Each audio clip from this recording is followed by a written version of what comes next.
revisar cuál es la hora. Gracias ¿cierto? a la capacidad de poder estar conectado, entonces agradezco en primer lugar por la invitación a esta importante actividad. Felicito a los organizadores, ver que hay alrededor de 100 personas que están, digamos, conectadas. Un tremendo logro y se nota también el interés y espero estar a la altura de esta actividad como para poder presentarles lo que nosotros hemos hecho en Concepción en los últimos años, acá en la parte sur centro-sur de Chile, con una perspectiva orientada principalmente a la problemática de la resistencia, sobre todo en esta semana que estamos de concientización del uso antimicrobiano, así es que agradezco mucho esta oportunidad. Voy a compartir pantalla. Aquí tenemos la presentación. Bien, entonces, lo que yo quiero comentarle quizás va a ser una presentación, puede ser algo corta, pero espero que les surjan preguntas y bueno, de cualquier manera, aquí ustedes ven mi correo electrónico, así es que cualquier consulta que ustedes tengan y que surja a partir de lo que conversemos hoy día, siéntanse en total libertad de poder escribirme a mi correo electrónico para poder, ¿cierto?, abordar un tema que es bastante específico, pero que está englobado dentro de un tema que es mucho más holístico, más global, que corresponde a la resistencia antimicrobiana. Por eso, ¿cierto?, este logo de la Organización Mundial de la Salud, que aparece en múltiples lugares, sobre el uso de manera cuidadosa de los antimicrobianos. Sabemos que dentro de los antimicrobianos tenemos los antibióticos, pero existen compuestos antifúngicos, antivirales, antiparasitarios, que también generan resistencia. Sin embargo, lo que nosotros hemos hecho en el laboratorio y lo que la Organización Mundial de la Salud en general, en términos generales, nos está diciendo y concientizando, en el caso nuestro, digamos, en la resistencia a los antibióticos. Y el título suena como un poco difícil a lo mejor de poder asociarlo con la resistencia a antibióticos, pero vamos a tratar de verlo un poco más en detalle, partiendo desde la generalidad hasta digamos, el rol o de qué se trata este título. En ese sentido, entonces, es que la tabla de contenido en términos generales es sobre el tema de la resistencia a antibióticos, cómo afecta y cómo se proyecta como un problema de salud pública. Hace el año, digamos, 2019, la Organización Mundial de la Salud publicó una lista de las principales amenazas para la salud mundial, en donde la resistencia a antibióticos era una de ellas, junto con otras problemáticas bastante graves, como por ejemplo la contaminación ambiental, los casos de cáncer e enfermedades no transmisibles como cáncer, diabetes. Nosotros en Chile tenemos una alta población con diabetes y que vive años, digamos, con esta condición y que obviamente son más susceptibles o son susceptibles a poder adquirir algún tipo de infección debido a que su sistema inmunológico no funciona correctamente y por lo tanto ahí tenemos una población bastante susceptible de infecciones. Y dentro de estas 10 principales amenazas tenemos la resistencia a antibióticos y es así como la Organización Mundial de la Salud ha definido ya categorizado a los patógenos prioritarios, aquellos patógenos que son importantes debido a su alta resistencia, y vamos a ver que lo que se proyecta y lo que ya estamos viendo en este momento sobre la resistencia y cuál es el impacto que tienen estos patógenos resistentes, ya lo estamos evidenciando. Aquí hay, ya, para las preguntas. Y también cómo los elementos genéticos móviles, en lo que en conjunto se conoce como moviloma, cuando por ejemplo hablamos de genoma, nos referimos a todo el material genético, cuando hablamos de moviloma nos referimos a todos los elementos genéticos móviles. En el fondo es como las bacterias van moviendo sus genes de resistencia para poder producir una emergencia de bacterias resistentes finalmente. Y las conclusiones. Bien, entonces, en términos generales, la resistencia a antibióticos es un fenómeno que nosotros artificialmente al momento de utilizar antimicrobianos, antibióticos específicamente, estamos ejerciendo sobre una población bacteriana. Imaginemos que tenemos una población bacteriana como la que ustedes ven acá, en donde la gran mayoría de las bacterias son bacterias susceptibles, que están en verde, susceptibles al antibiótico, es decir, mueren por la presencia del antimicrobiano. Y tenemos algunas bacterias que están acá en rojo que son resistentes y que viven en la naturaleza. Tenemos que pensar que la gran mayoría de los antibióticos que nosotros utilizamos o son de origen sintético o son de origen semisintético, es decir, tienen el núcleo natural y se le hicieron algunas modificaciones en su estructura, y por lo tanto son parte del arsenal que algunas bacterias tienen para combatir contra otros microorganismos en un ambiente determinado. El mejor ejemplo es la penicilina. Sabemos que la penicilina fue descrita por primera vez como un producto del metabolismo de hongos, específicamente el género Penicillium, por eso su nombre, y que, bueno, es uno de los casos más exitosos de terapia antimicrobiana en la historia de la medicina moderna y de la humanidad. Pero obviamente los microorganismos productores de antibióticos tienen que resistir al efecto de su propia molécula, que es sintetizada. Sin embargo, nosotros, en la práctica clínica moderna, ¿cierto? Hemos adoptado el uso de antibióticos durante muchos años, desde hace muchos años. Esto empezó antes de 1950, finales de 1940, con la penicilina, en donde empezó a generarse, ¿cierto?, un amplio uso de antibióticos para el tratamiento de infecciones que no podíamos tratar, simplemente porque no teníamos con qué. Lo que tenemos que entender es que cada vez que nosotros utilizamos antibióticos sobre una población bacteriana de estas características, lo que hacemos es producir lo que se conoce como presión selectiva. Estamos afectando la estructura de la población, en donde la gran mayoría de las bacterias susceptibles muere. Hay algunas susceptibles que siguen vivas porque son capaces de tolerar el antibiótico, pero aquellas que son resistentes, a diferencia de las que son tolerantes, son capaces de reproducirse en presencia del antibiótico. Las tolerantes se mantienen como en un estado, por decirlo de alguna forma, de dormancia.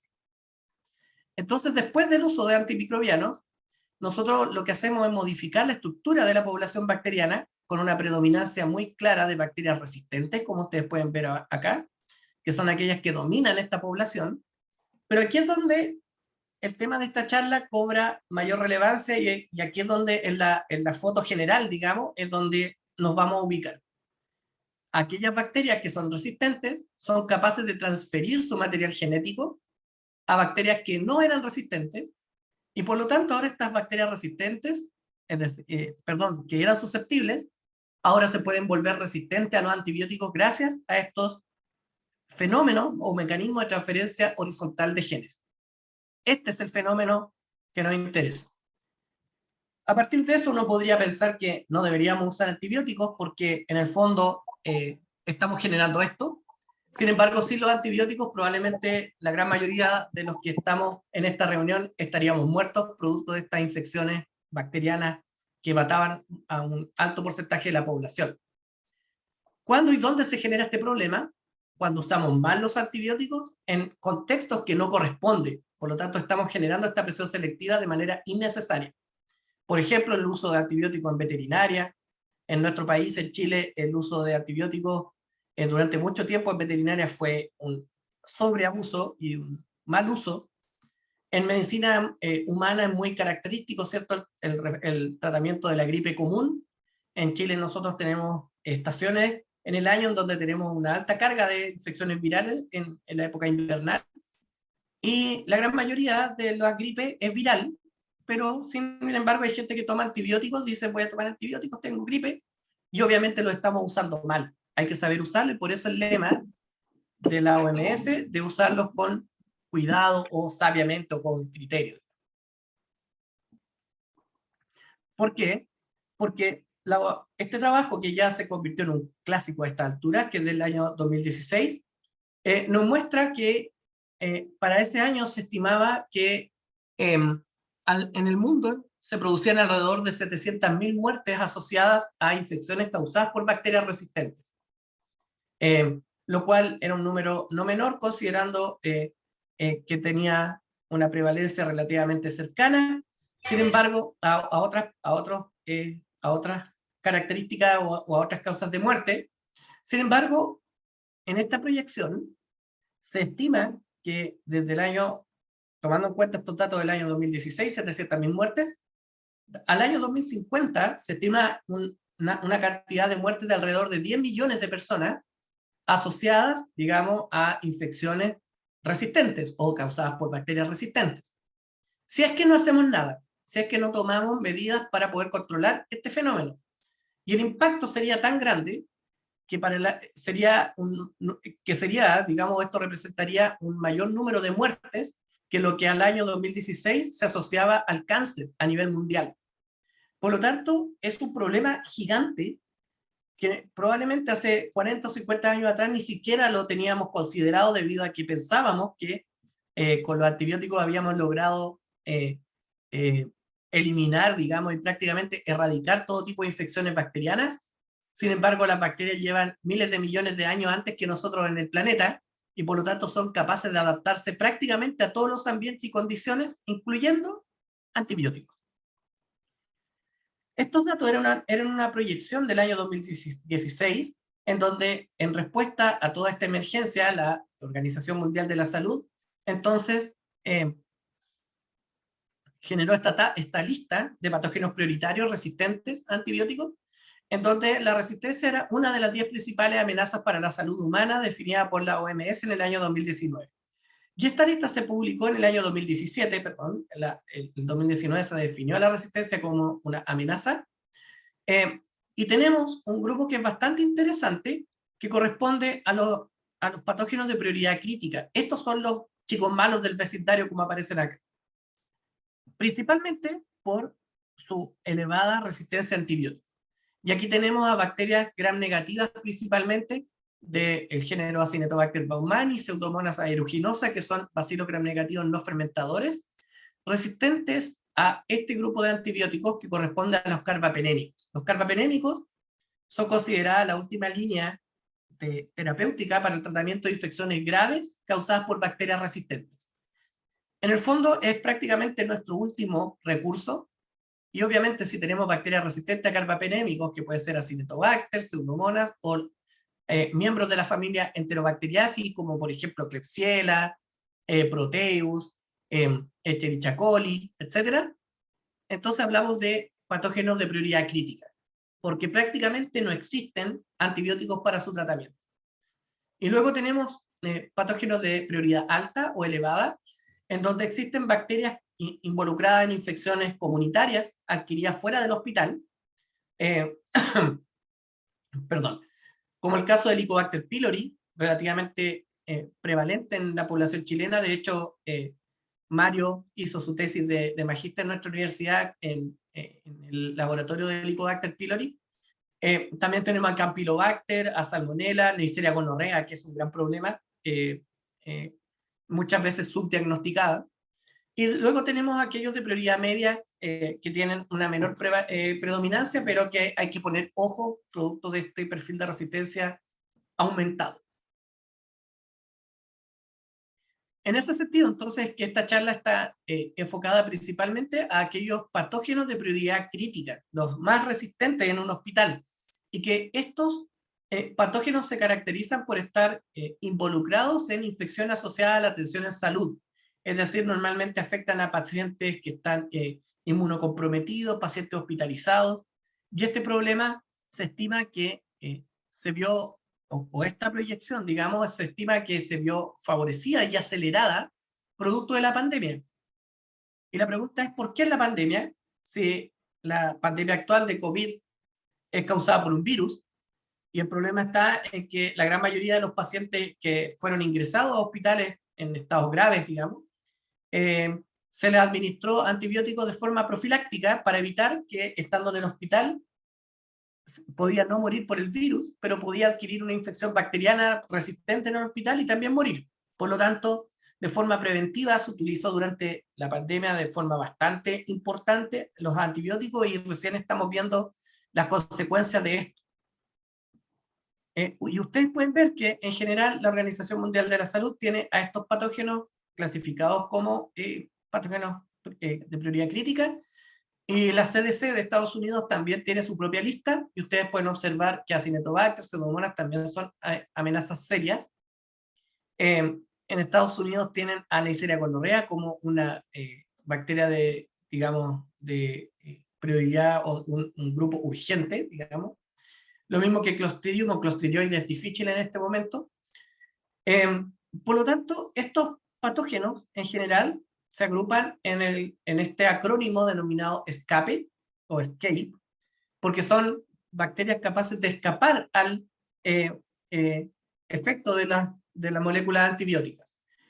Aquí tenemos la E de enterobacterias en general, la S de Staphylococcus aureus, la K de Klebsiella, que es una enterobacteria, la A de Acinetobacter, la P de Pseudomonas y la E de Enterococcus.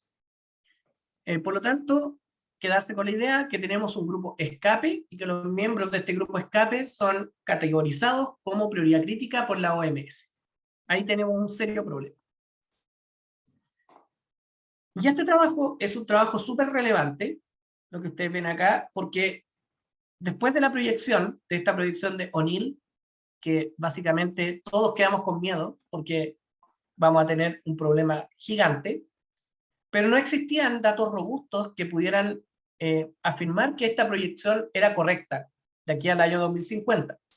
Y este trabajo fue publicado en The Lancet por el grupo de Murray y colaboradores, en donde tomaron una serie de datos a nivel global eh, asociados a las tanto muertes atribuibles o muertes asociadas a bacterias resistentes. Y si ustedes se fijan, aparecen todos los patógenos prioritarios que yo les mencioné.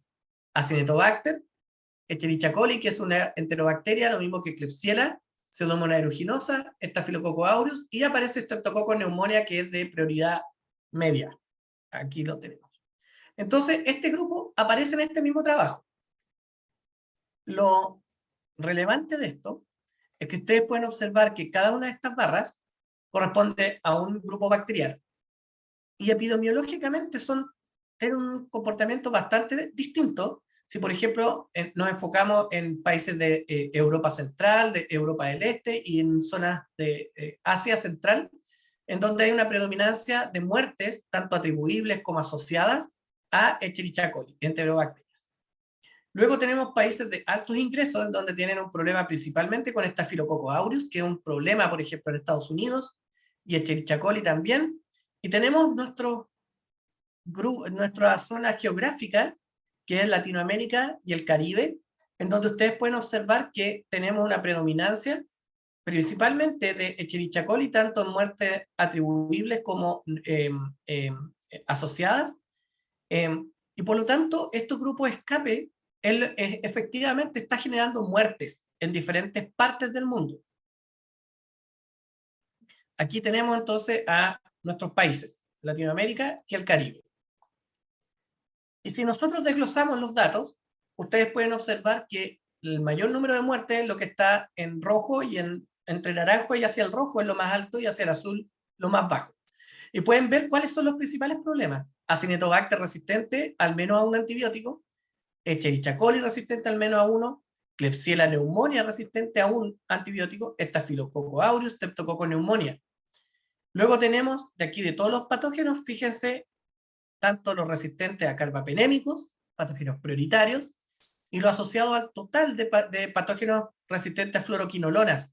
Fíjense la cantidad de muertes asociadas a Klebsiella pneumoniae resistente a carbapenémico, Acinetobacter baumannii resistente a carbapenémico. Por lo tanto, esta es una alerta en el sentido de que las proyecciones de O'Neill al parecer se están cumpliendo, estas proyecciones, pero lo que los autores de este trabajo llegan como conclusión de forma bastante alarmante es que estos valores son más altos de lo que se pensaba en la proyección para el año 2019, porque esto se publicó el año 2020 con datos retrospectivos. Por lo tanto, al parecer vamos más rápido a este valor y llegaríamos antes del 2050, lo cual es bastante alarmante. Entonces tenemos esta realidad en donde tenemos muchas muertes asociadas con bacterias resistentes y tenemos algunas infecciones que en general nosotros pensábamos que en países ya en vías de desarrollo era difícil que aparecieran, pero tenemos tuberculosis resistente. En nuestro país tenemos cada vez más casos de pacientes con tuberculosis resistente, que también es un problema debido a la escasa Sí, para estos patos que no hay pocas alternativas terapéuticas, aquí ya prácticamente no hay nuevas, digamos, alternativas nuevas. Entonces, es así como la OMS y en general, digamos, la comunidad científica que está dedicada a la investigación en resistencia, ha propuesto que el problema de la resistencia debe ser abordado desde una perspectiva de una salud o One Health. ¿Qué significa esto? Que nosotros usamos antibióticos, los antibióticos se concentran en las plantas de tratamiento, porque nosotros usamos antibióticos, los eliminamos por el agua residual y se concentran en esta interfaz. También hay industrias que eliminan antibióticos al ambiente. El uso de antibióticos en ganadería, en Chile se estima que entre el 70 y el 80% de los antibióticos que ingresan al país no son de uso humano, probablemente se usan en la agricultura y acuicultura. Y obviamente el problema clásico y más estudiado en el tiempo que corresponde a la resistencia en el hospital, pero todo esto está integrado. Por lo tanto, es así como debemos pensar este problema como un problema de la naturaleza de una salud, en donde ya no solamente interactúan médicos humanos, por decirlo de alguna forma, sino también hay veterinarios, hay ecólogos, hay biólogos, hay ciertas áreas de la ingeniería también asociadas, porque esto es un problema multifactorial. Y si esto además lo ponemos en un contexto global y hablamos de Global Health, tenemos algunos factores que ahora con la pandemia los entendemos muy bien. Nosotros no nos movemos solos, nos movemos con nuestros microorganismos, y por lo tanto, si viajamos, nos movemos con nuestros microorganismos, como pasó con el SARS-CoV-2. En muchos casos, también el clima es capaz de movilizar microorganismos, la migración de animales, el comercio, que obviamente esto también arrastra microorganismos, y en algunos casos, los conflictos sociales y algunos conflictos bélicos que lo que hacen es mover que una gran masa de personas se movilice y se moviliza también con sus microorganismos. Es por ello que hay que entender este problema de la resistencia desde esta perspectiva global. Bien, entonces ya contextualizado en el problema de la resistencia, cómo nos va a afectar de aquí al 2050, de qué se trata este problema, ahora entramos un poco más en detalle para tratar de explicar, voy a volver un poquito, este fenómeno. Cómo las bacterias, dentro de lo que corresponde a los principales factores que predisponen a la diseminación de bacterias resistentes, cómo las bacterias son capaces de transferir su material genético, incluyendo genes de resistencia, y con esto diseminarlo en múltiples especies, en múltiples bacterias, de forma bastante rápida.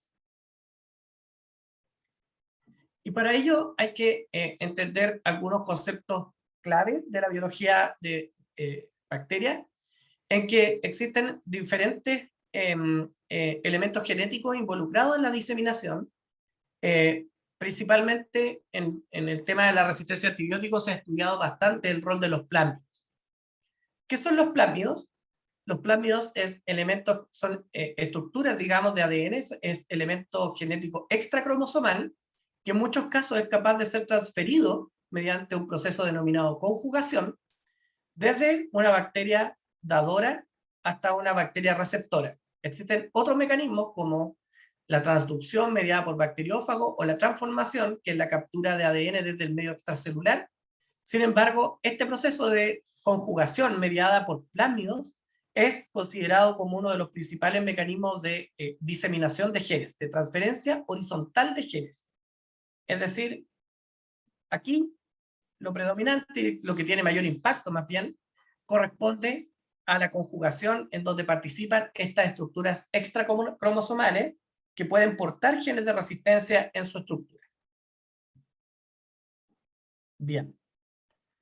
Entonces, en resumen, existen tres principales mecanismos representados por la diapositiva anterior, tales como la conjugación que yo les mencionaba, en donde un plásmido pasa de una bacteria a otra, por ejemplo, con un gen de resistencia, esto que está representado aquí en rojo. Luego tenemos la transducción, que corresponde a virus que infectan bacterias, y cuando se generan los virus maduros y rompen a la bacteria, hay algunos virus maduros que pueden arrastrar material de la bacteria, no solo del virus. Y luego infectar otra bacteria y con eso transferir este gen rojo, que puede ser un gen de resistencia. O la transformación, en donde hay una bacteria que se rompe, libera su información genética al medio, y luego bacterias que son competentes que es el estado en el cual las bacterias son capaces de captar esta información, pueden incorporar estos genes de resistencia y luego insertarlos en su cromosoma y ser resistentes. Sin embargo, como les mencionaba, la conjugación corresponde al principal mecanismo de transferencia horizontal de genes que tiene un mayor impacto en resistencia. Y aquí hablamos de plásmidos, por lo tanto, recordando los conceptos, si hablamos de material genético, hablamos de genoma. Si hablamos de elementos genéticos móviles, hablamos de moviloma. Y por lo tanto, si hablamos de los plásmidos, hablamos de plasmidoma, que es el título de la charla. Es decir, cuál es la carga de plásmidos de bacterias resistentes que podrían estar mediando la diseminación, este proceso. Cómo se pueden estar transfiriendo estos genes de resistencia. Y es así entonces como en términos generales la resistencia antimicrobiana se puede transferir o transmitir de dos maneras. Transmisión horizontal, que es, digamos, lo que está representado acá por estas flechas rojas, en donde una bacteria resistente puede entregarle su material genético a una dadora, y luego acá tenemos diferentes bacterias que pueden hacer lo mismo, que es el principal mecanismo, principalmente por conjugación, pero también tenemos aquellas bacterias o cepas bacterianas que son capaces de generar mutaciones en su material genético y luego su progenie, digamos, las células hijas, conservan esta mutación y se mantienen resistentes. Sin embargo, el principal mecanismo corresponde a la transferencia horizontal de genes de una bacteria a otra mediante estos, digamos, mecanismos de transferencia horizontal de genes, principalmente conjugación. Entonces aquí es donde han surgido una serie de metodologías que nos han permitido estudiar el plasmidoma, estudiar estos elementos que se transmiten. Y este principalmente corresponde a la capacidad en la actualidad de poder secuenciar genomas completos bacterianos. Hace 20, 30 años atrás, poder secuenciar un genoma completo de bacterias costaba alrededor de $1.000, $2.000, cuando esta técnica estaba en pañales, por decirlo de alguna forma, pero en la actualidad secuenciar el genoma de una bacteria tiene un costo de alrededor de $100, lo cual probablemente va a ir disminuyendo con el tiempo debido a que cada vez más fácil de acceder a esta tecnología. Por lo tanto, lo que se está proponiendo en la actualidad es una visión de la medicina individualizada, en donde tenemos al paciente, obviamente esto en países y en instalaciones de altos recursos. En nuestros países latinoamericanos no tenemos una realidad, esto es casi un sueño, pero esperemos que en algún momento esto ocurra. Y tenemos entonces este paciente con una infección, se toman las muestras, se aísla la bacteria o se aísla directamente el ADN bacteriano de las muestras, se secuencia y a partir de la información de la secuenciación del genoma completo podemos hacer el diagnóstico, tomar medidas de prevención y también adoptar el tratamiento adecuado. Y esto es fundamental, porque los antibióticos tenemos que usarlos de acuerdo al esquema adecuado sobre qué bacteria funciona, el tipo de paciente, el tipo de infección, el lugar de infección, porque si no, vamos a seguir generando presión selectiva de forma innecesaria y con eso las bacterias resistentes van a seguir emergiendo y predominando. Y esto además nos serviría, ¿cierto?, para hacer caracterización de brotes y por lo tanto de poder controlar ciertos brotes. Esto fue publicado en 2019, cuando todavía no teníamos la situación pandémica actual, estaba recién comenzando, y por lo tanto esto cobró mucho más sentido ahora porque sabemos, por ejemplo, que estas técnicas permiten poder hacer la caracterización de las variantes y las subvariantes, por ejemplo, variante Delta, variante Omicron de SARS-CoV-2, que algunas son más contagiosas que otras, ¿cierto? Y esto ha sido prácticamente y básicamente gracias a las herramientas genómicas. Entonces, si nosotros pensamos y vemos en la foto general, digamos, vemos que el resistoma corresponde a todos los genes de resistencia y el moviloma a todos los elementos genéticos móviles, incluyendo plásmidos. Y vemos que estos dos conjuntos tienen una intersección. Un grupo pequeño en donde el resistoma coincide con el moviloma, es decir, hay elementos genéticos móviles asociados a genes de resistencia. Y eso es donde nosotros entonces ahondamos en el laboratorio es lo que me he estado dedicando en los últimos años, en estudiar el mobiloma asociado al resistoma, cómo elementos genéticos móviles están permitiendo la diseminación de genes de resistencia, básicamente porque estos elementos genéticos son móviles, como los plásmidos, principalmente, que se pueden mover a través de conjugación. Y es por ello que en esta última parte de esta charla les voy a contar brevemente qué fue lo que una de las cosas que hemos estado haciendo en el laboratorio, que es asociar el plasmidoma, es decir, el contenido plasmídico de patógenos prioritarios, es decir, patógenos altamente resistentes, con genes de carbapenemasas. ¿Qué son las carbapenemasas? Las carbapenemasas son enzimas capaces de degradar antibióticos carbapenémicos. Si ustedes recuerdan, vamos a volver un poquito más atrás, cuando hablamos de patógenos prioritarios, hablamos de Acinetobacter, Pseudomonas y Enterobacterias resistentes a carbapenémicos. ¿Cuál es el principal mecanismo? La producción de estas enzimas denominadas carbapenemasas, que lo que hacen es romper al carbapenémico y por lo tanto las bacterias siguen creciendo felices de la vida. Lo que es preocupante es que normalmente los genes que codifican para estas enzimas, que otorgan resistencia a estos antibióticos de última generación, están codificadas o están asociadas a elementos genéticos móviles, es decir, están en esta parte, en este rectángulo achurado. Y aquí, de hecho, aparece como genes de resistencia clínicamente importantes, y obviamente las carbapenemasas son muy importantes debido a que están mediando la aparición de patógenos resistentes, de cepas altamente resistentes. Entonces, ustedes pueden observar que un gen puede estar dentro de un módulo de conjugación, a su vez junto con otro módulo accesorio, y esto a su vez dentro de un plásmido, y este plásmido dentro de una bacteria, y esta bacteria dentro de una comunidad, y así va creciendo. No sé si alguien ha visto, conoce este modelo o estas muñecas rusas donde aparece una muñeca más pequeña cada vez dentro de una muñeca más grande. Esto es básicamente lo mismo. Tenemos el gen de resistencia en un plásmido que puede estar en el cromosoma, en la bacteria y en una comunidad bacteriana. ¿Qué fue lo que hicimos? Entonces nosotros en este trabajo, es parte de lo que hacemos, como ya les mencionaba, secuenciamos 7 cepas que aparecieron en un brote en el Hospital Regional de Concepción, un hospital bastante grande, de hecho es el hospital de mayor complejidad en nuestro país, con aproximadamente 1000 camas de paciente y con todos los servicios médicos en una sola institución, y tenían una característica en común que digamos, Citrobacter, Enterobacter y Klebsiella son enterobacterias, por lo tanto estamos hablando de este grupo. Y tenemos Pseudomonas, que también es este grupo, y todas resistentes a carbapenémicos. Es decir, estábamos en presencia de patógenos prioritarios definidos por la OMS. Y se caracterizaban porque en el laboratorio del hospital, digamos, el equipo de microbiología logró determinar que la carbapenemasa que estaba presente en estas 7 cepas correspondía a carbapenemasas del grupo VIM, que es una Verona imipenem metalobeta-lactamase, que fue primeramente descrita en Italia, en la ciudad de Verona.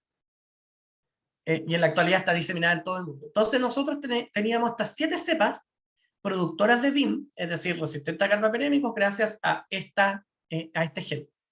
¿Qué hicimos? Secuenciamos, utilizamos una serie de herramientas bioinformáticas que no voy a entrar mayormente en detalle, pero que nos podía permitir identificar, nos permite identificar la presencia de plásmidos y al mismo tiempo la presencia de elementos genéticos móviles asociados con los genes de resistencia.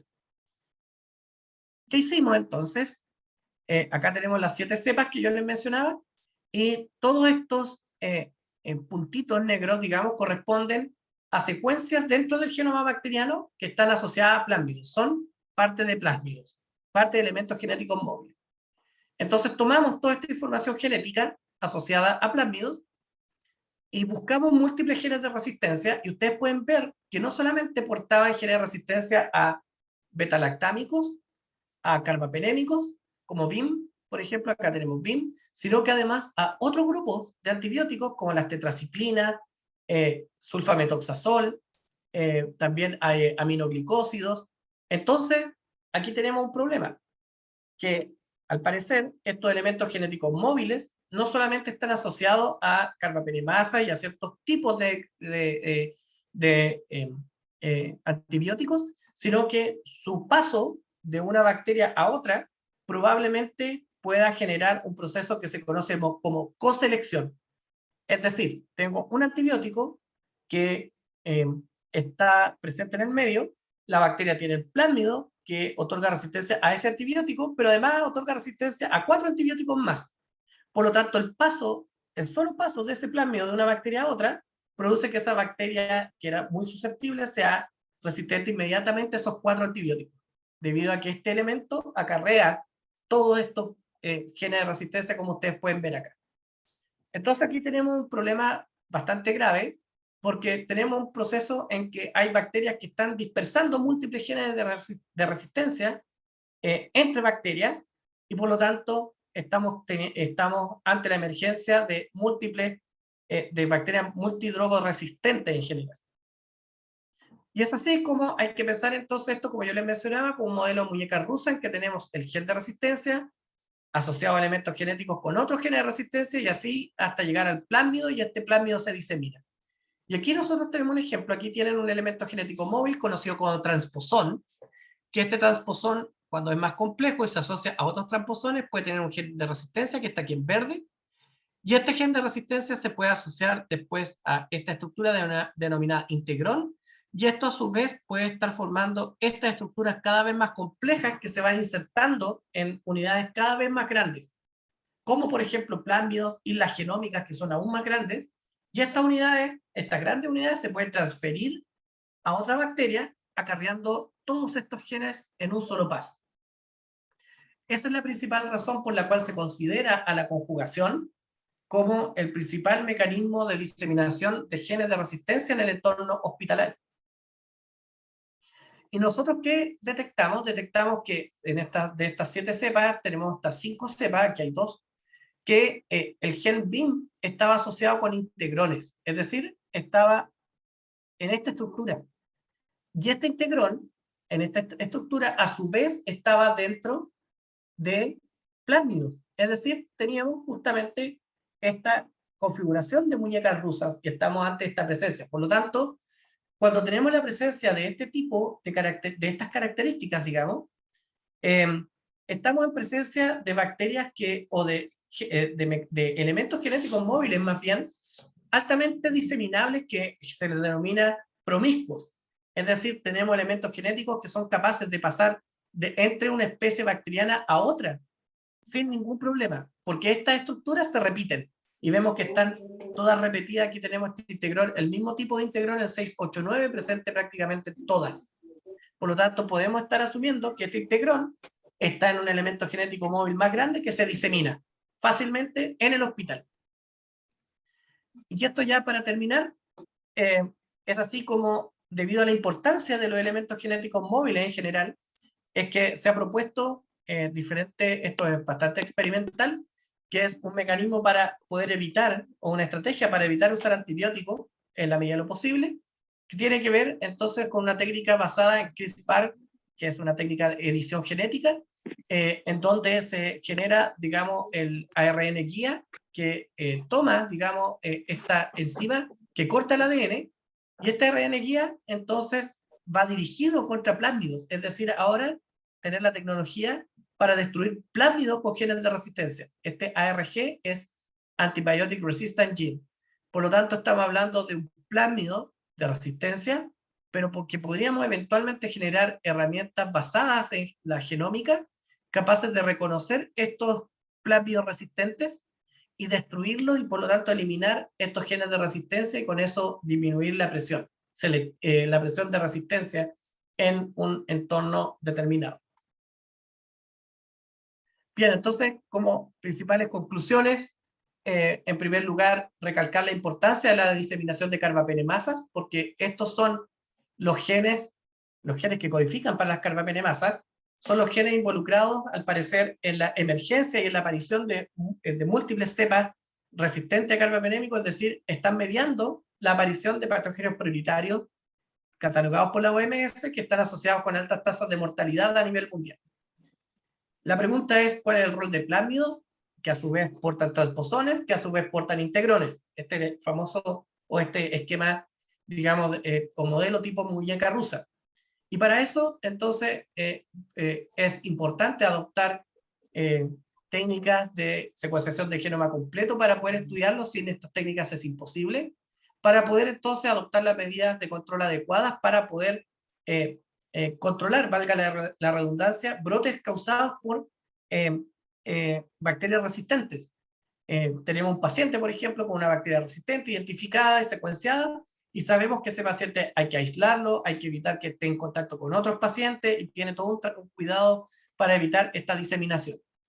Porque finalmente entonces es necesario conocer la dinámica de diseminación. ¿Son bacterias resistentes las que se diseminan? ¿Son plásmidos epidémicos que tienen resistencia que se diseminan? ¿O son los dos fenómenos al mismo tiempo que al parecer, por lo que nosotros ya hemos tenido como resultado en nuestro grupo, al parecer ocurren ambos? Son clones resistentes que se diseminan asociados con plásmidos resistentes. Bien, entonces para terminar solamente quiero dar los agradecimientos al Laboratorio de Investigación en Agentes Antibacterianos, que es donde pertenezco y trabajo, al Grupo Milenio Microbe R de acá, digamos, un consorcio de universidades con quienes hemos interactuado, a la Agencia Nacional de Investigación y Desarrollo, la ANID, que son los que ponen la plata, básicamente. Bueno, y al doctor Nilton Lincopán de la Universidad de Sao Paulo, a los doctores Alejandro Aguayo Reyes y al doctor Sergio Mella Montesinos, que son del Hospital Regional de Concepción, con quien hemos estado colaborando, son infectólogos, y a Néstor Herrera, que es el microbiólogo del Hospital Regional, que es quien hace la primera identificación y nos avisa y nos dice, sabe que tenemos estas bacterias, y nos pasa las muestras para llevarlas a nuestro laboratorio. Y aquí ustedes pueden ver nuestras redes sociales. Estamos mucho más activos en Twitter. Si alguien usa esta red social, puede seguirnos. Queremos revivir nuestro Instagram para que también podamos ir subiendo información, pero básicamente en este momento interactuamos vía la cuenta oficial de Twitter. Bien, aquí una acuarela de la universidad para mostrarle un poquito el campus. Así que muchas gracias por su atención, y estaré atento a las preguntas que ustedes me quieran formular. Muchas gracias, doctor, por su ponencia. Vamos a dar el espacio de preguntas. Nos mencionan, ¿por qué se continúan recetando la amoxicilina si se conoce que las bacterias se hacen resistentes y cada vez se necesitaría un antibiótico más fuerte? ¿Y si siempre se daría el mismo caso? La amoxicilina en general, sobre todo la amoxicilina asociada con ácido clavulánico, es un súper buen antibiótico para usar en infecciones comunitarias. Las infecciones hay que pensarlas que ocurren en dos principales ambientes.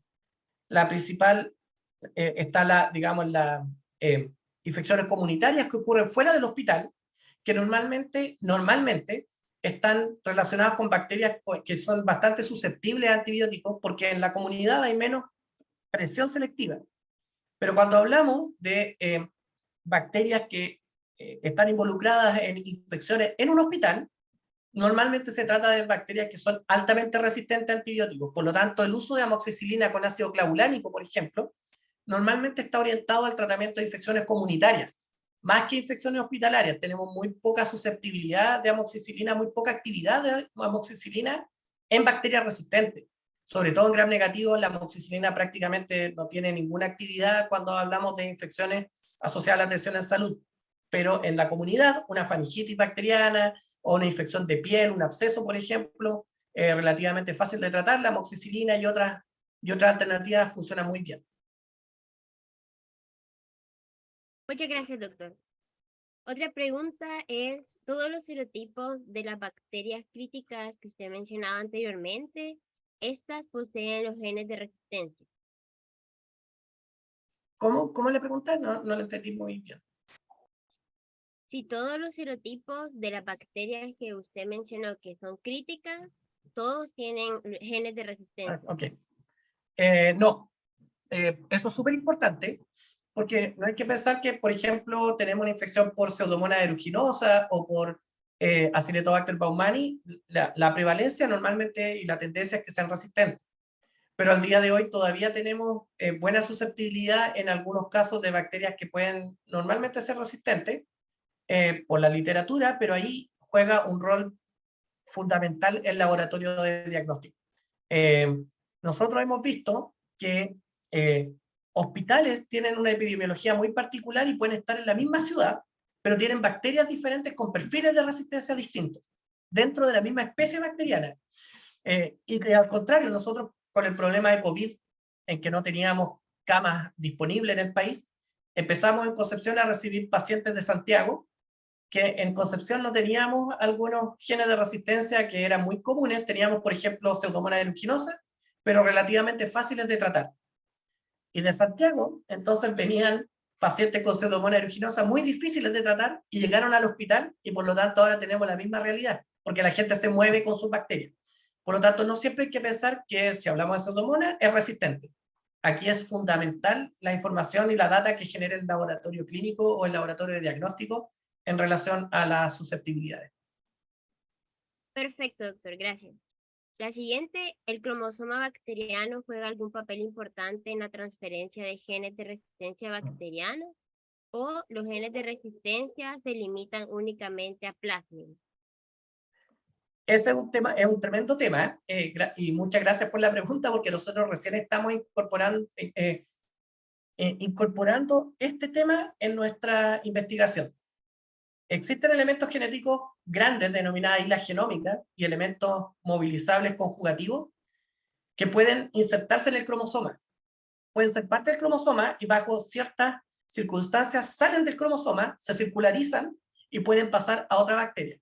¿Qué quiere decir esto? Que si esa otra bacteria recibe este cromosoma, este elemento, esta isla genómica se puede insertar en el cromosoma y luego la bacteria se divide y las dos células hijas tienen esta isla genómica en su material genético. Por lo tanto, el cromosoma al parecer sí tiene un rol bastante importante porque es capaz de captar e integrar plásmidos que pueden salir, circularizarse y después volver a insertarse en el cromosoma. Entonces el cromosoma le puede dar de cierta forma una estructura de conservación de estos elementos genéticos móviles y ya no son extracromosomales. Se insertan, se multiplican, después salen del cromosoma, pasan a otra bacteria y se vuelven a insertar en el cromosoma. Ok, doctor, muchas gracias. Y la última que tenemos, en un paciente con Acinetobacter baumannii que tiene problemas renales, ¿qué antibiótico-terapia se recomienda? Bueno, ese es un tema que no es parte de mi experticia. Lamentablemente yo no soy médico, digamos, de profesión y no trato pacientes. Yo estoy orientado en la parte de apoyo al diagnóstico y en la parte de investigación de epidemiología. Pero en términos generales, bueno, Acinetobacter baumannii es una bacteria con la que he trabajado bastante tiempo investigando sobre los mecanismos de resistencia, más que en el tratamiento, insisto, esa parte no es mi experticia. Sin embargo, nosotros lo que hemos visto y conversando con los infectólogos del hospital acá de Concepción, que ellos sí tienen la experiencia y son los que se enfrentan con esto, digamos, en pacientes, conversábamos que en algún momento una de las principales alternativas correspondía a las polimixinas como colistin. Sin embargo, se me pregunta, por ejemplo, que tiene problemas renales, claramente colistin no podemos usarlo porque es nefrotóxico, por lo tanto tenemos una alternativa menos que normalmente estamos, digamos, con esa alternativa casi de último recurso. Sin embargo, una de las alternativas, y de acuerdo a la guía de la ITSA, que acá en Chile se siguen normalmente estas guías de instituciones norteamericanas, las guías de la ITSA proponen que para el tratamiento o el control de infecciones causadas por Acinetobacter baumannii resistente a carbapenémicos, la primera línea es la utilización de ampicilina con sulbactam. Esa puede ser una buena alternativa, que nosotros todavía, por suerte, tenemos una susceptibilidad relativamente decente. Podemos tener bacterias resistentes a carbapenémicos, pero aún susceptibles a ampicilbactam y por lo tanto todavía tiene utilidad clínica. Y en esos casos normalmente se recomienda una terapia basada en ampicilina sulbactam con otro antibiótico, normalmente en combinación, pero obviamente no podemos usar colistin porque es nefrotóxico y matamos al paciente por un problema renal finalmente. Pero ampicilina sulbactam es la base y eso se puede ir combinando luego. Ok, doctor, muchas gracias. Otras preguntas que tenemos se las Ujú. haremos llegar a su correo electrónico y luego las compartiremos Sí, sí, no hay problema. con nuestros Insisto, oyentes. bueno, con mi correo, cualquier persona que tenga duda o quiera contactarse, no duden en escribirme al correo. Yo feliz de poder responderle. De repente me demoro un poco porque se me llena el correo, pero no tengo problema y siéntase con total libertad de poder escribirme al correo. Muchas gracias, doctor. Le queremos dar un agradecimiento especial